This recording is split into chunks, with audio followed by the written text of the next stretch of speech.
So I'm still figuring it out. can you love everyone? Yes. I think you can. If you take the time. Can your love At grow each grow person or everyone as a group?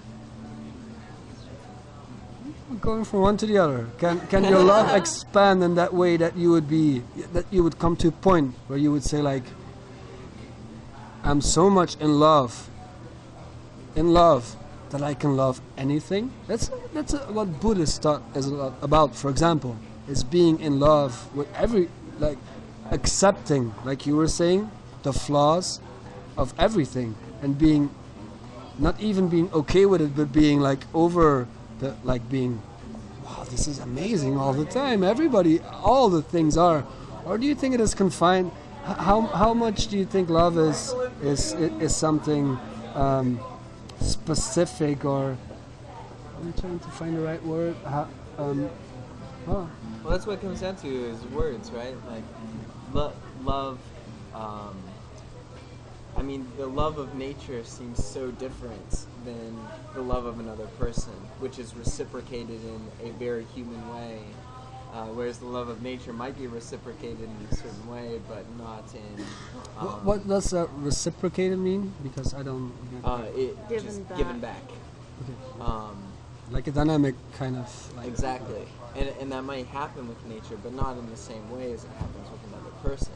And it may happen with everybody, but not in the same way when you focus on another person and they become like a mirror, and it's given and taken. You think another person can become like a mirror? Yeah, definitely. I think that's part of what forming that we with another person is all about, is becoming like a mirror. And you Sharing. It's all about sharing. Sharing your experience, sharing yourself, being able to share. So can we share with everybody? Or is it's just like, well, what is interesting about these relationships we have, like everybody. You can't know everybody, and that's the problem. no, but me for example, I run into a lot of people, so it's not like I know everybody, but there's numerous people involved. This is why I brought up words, because you can definitely put yourself in a state, or I accept the possibility that you can put yourself in a state where you can be totally accepting and say yes to the whole world, flaws and all, and everybody in it, and everything in it. But you're never, even if I was in that state, I would be able to know very few other things or people the way I know Melanie and her subjective experience, and be able to relate to her specifically, not to the idea of her as another person, but to Melanie, the individual who has had her own experiences. So you can, and if you're loving everyone, then you're loving a generalized person. You're loving people, but I'm not sure that it's the same kind of love. I'm not sure that you could love everyone the way that you could love an individual after getting to know them. Yeah, well, that's a big difference between knowing and, well, I cannot claim that I know all the people I meet at all, you know?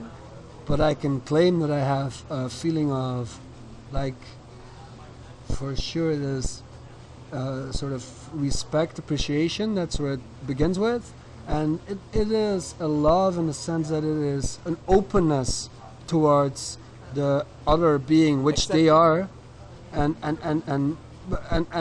like openness, from openness comes like this welcoming gesture, like get it, let's have a talk, let's talk about love, for example. Let's see what can happen when we sit down together, when we compare experiences, and maybe I get to know you, maybe not.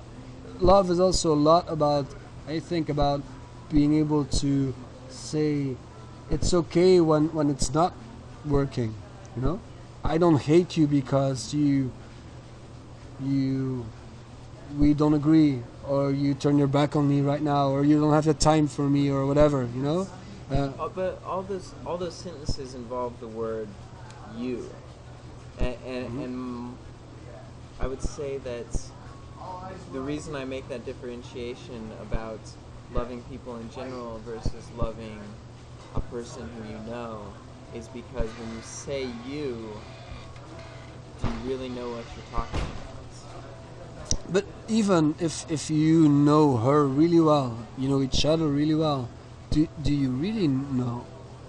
No. You're not able. But I know her in a way that I don't know you. Yeah, that's for sure. But you're never able to, like you were talking about, like confinement in this corporal form. So we're not able to split open our brains, even if you have the best sex, you know, and you really melt together. But still, you're lying in the bed afterwards, and you're still. It's not like. Completely. You're Yeah. always you. Yeah. But you can get closer with someone that you can get closer. You can get closer. With somebody. Yeah. Yeah. Okay. In general, you can.